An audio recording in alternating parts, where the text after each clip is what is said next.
If your habits change, your life will change.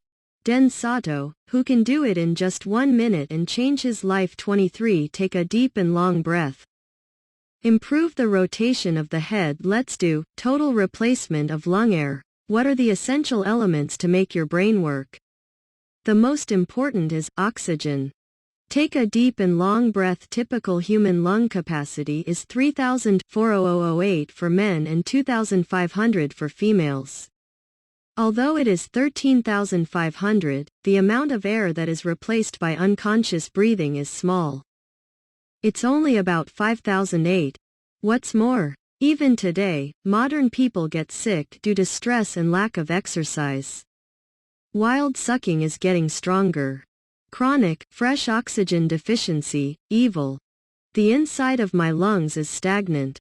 Insufficient oxygen in the blood causes loss of concentration, poor memory, and frequent forgetfulness.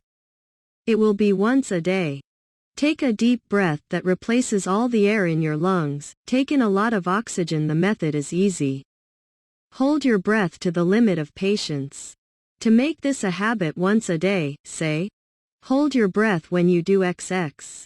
It is recommended to decide. By the way, when I go up the stairs, I try to hold my breath until I reach the destination floor. Bufa siha siha. The moment you recover your breath, you can feel that your lungs are very active and your cells are happy. It is a habit of total replacement of lung air that you definitely want to incorporate into your daily life. For a clear brain.